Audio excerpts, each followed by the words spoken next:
Week 16 of the fantasy baseball season, and here's a few pitchers I look to sell and trade this week. The first guy, Kyle Bradish of the Baltimore Orioles. So the Orioles, they're on some type of run right now over the last few weeks here. One of the best teams in all the Major League Baseball, and Kyle Bradish has definitely been a big part of that.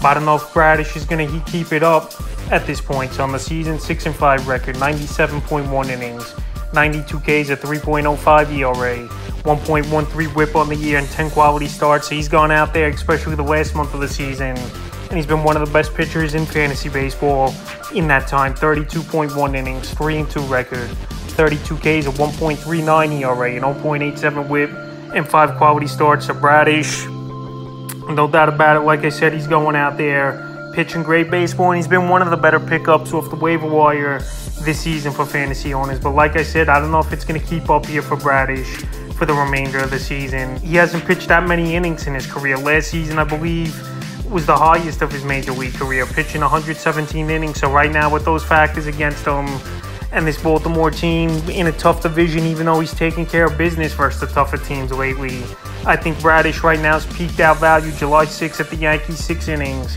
got the win. 3 hits, no runs, 2 walks, 5 Ks, a quality start. July 16th versus the Marlins, 7.1 innings, got the win. 3 hits, no runs, a walk, 8 Ks, a quality start. And July 21st at the Rays, 6 innings, tough luck loser.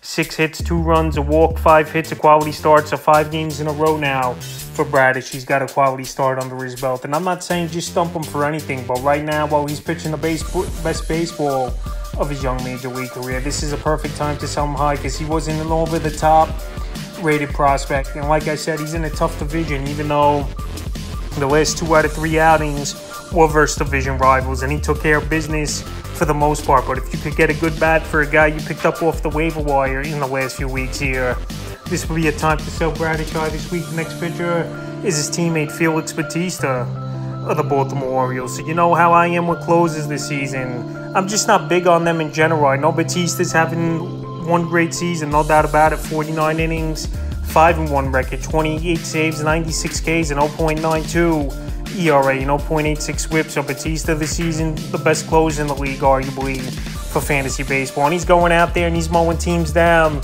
all the time with his opportunities here. In the last month of the season, he's been unhittable, 13.1 innings, 2-0 record, 8 saves, 25 Ks, no ERA, 0.60 whip. So right now, Bautista, I think he could fetch you a solid starting pitcher or a bat, and to trade a closer away for something like that obviously you're going to use more often and has more value than a closing pitcher. This is definitely a time I would do it. Only closes value really is obviously in category leagues where they'll keep the ERA down a little bit. They'll get the save category for you, obviously, and the whip as well. But if in a points league, if a closer only pitches 2-3 times a week, you're not really getting much out of the closer except the save and the inning pitch and a couple saves. So right now, more in points leagues, I would trade Bautista. He's having a great year, no doubt about it. He's top 10 ranked in fantasy baseball. But like I said, he's a little limited compared to a starting pitcher or a hitter who has more value. So if you could get one of those in a deal and a pretty solid starter or a hitter, this would be a time to do it, because Bautista, I don't know if he's going to last this long with great numbers like this all season, where he's pretty much been unhittable and he's only given up 5 earned runs on the whole season. So I don't know if that number is going to hold up. And like I said, I don't hold closers to a high standard like other people might in fantasy leagues, even though I know Bautista is one of the best in the league. So right now, if you get a blowaway offer and a good deal to deal a closer off for a good bat or a starting pitcher, I would do it this week. Next pitcher is Michael Lorenzen of the Detroit Tigers. So Mike Lorenzen, he's been solid over the last month of the season here for the Tigers, but he's another player throughout his career. He hasn't pitched that deep into a season. His career high was about 100 inning mark, and this season he's at 100.2 innings, 5-6 record, 76 Ks, a 3.49 ERA, a 1.09 whip, and 8 quality starts in the season. So a lot of factors against him. Could be fatiguing here in the second half of the season, where he hasn't pitched this many innings under his belt in a season. Also, he's on a bad Detroit Tiger team. Even though I know they do play in a good division, I just don't see it keeping up for Lorenzen. So if you pick them up off the waiver wire and you could flip him in a deal for a bat or another starting pitcher that you think is going to have more consistency towards the end of the season, this would be a time to do it. So the last month here for Lorenzen, 28.2 innings, 3-1 record, 22 Ks, a 2.20 ERA, a 1.05 whip, and 2 quality starts. So he's going out there. He's getting the job, no doubt about it, done. Is Mike Lorenzen.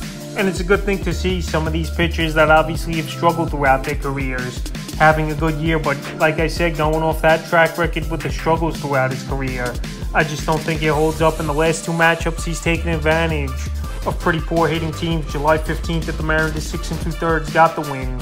2 hits, no runs, 5 walks, 7 Ks, and a quality start. And July 20th at the Royals, 7 innings, got the win in that one. 3 hits, no runs, a walk, 3 Ks, a quality start. So he's taking advantage of those last 2 outings.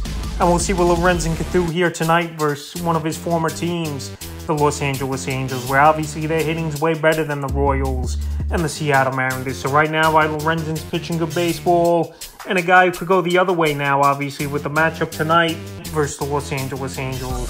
He's definitely a pitcher I look to sell high this week. The next pitcher is Patrick Sandoval of the Los Angeles Angels. So Patrick Sandoval, for the most part, it's been a down year for him. Even though I know the last couple weeks he's gone out there and he's been pitching a little bit better baseball. A year, 93 innings, 5-2 record, 77 Ks, a 4.16 ERA, 1.41 whip, and 6 quality starts. So last season, Sandoval, he had a solid year with a 2.91 ERA and a 1.34 whip. But this season, he's been batting practice more games than not.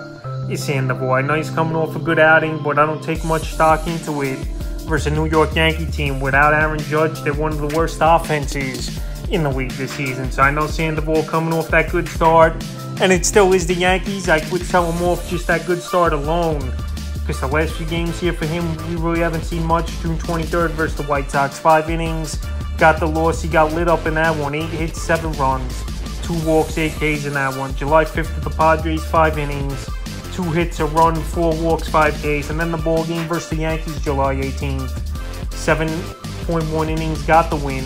2 hits, a run, 3 walks, 7 Ks, a quality start. So I know he's versing the aforementioned Mike Lorenzen in tonight's ball game at Detroit, where he could definitely go out there, Sandoval, and pitch a good game. And that would just definitely boost his value up even more to have him as sell-high candidates. If you want to wait after this outing, if you think Sandoval is going to do good, which he could, clearly, versus a weak Detroit Tiger team over there in Detroit, this will be the time to wait a day more, and then you sell Sandoval off, because he's been inconsistent throughout the season.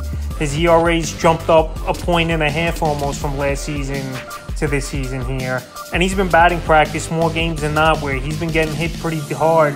High exit velos as well off of Sandoval. So right now, while he's pitching good baseball and he's a very favorable matchup coming here tonight, I would sell him high this week. And the final pitcher I look to sell this week is Clarke Schmidt of the New York Yankees. So Clarke Schmidt, I mentioned him in the pickup and ad video a few days ago, but he's another player where he might lose his rotation spot, where Cortez coming back right around the corner, and he might be on an innings limit as well, where Clarke Schmidt, right now, he's already pitched a career high in innings, 99.2 innings, 6-6 record, 97 Ks, a 4.33 ERA, 1.32 whip, and 3 quality starts in the last couple weeks here for Schmidt.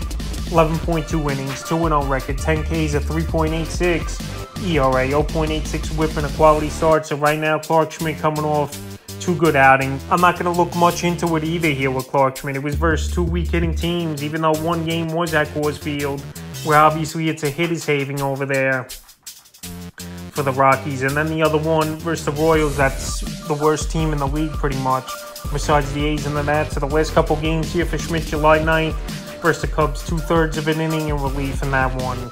Got a strikeout. Then July 15th at the Rockies, 6 innings, got the win. 3 hits, 2 runs, a walk, 8 Ks, a quality start.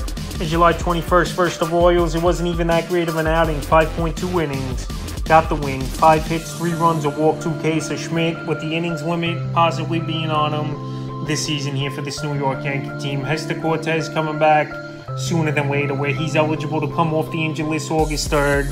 He could be the odd man out unless the Yankees go to a 6-man rotation, but even if they do, I think that's only going to be for a couple weeks to get guys going once again. So right now, with those factors against Clarke Schmidt, he's a pitcher I would sell high this week, and I think you could get a decent back-end bat for your roster. A few pitchers I look to sell here in Week 16 of the fantasy baseball season.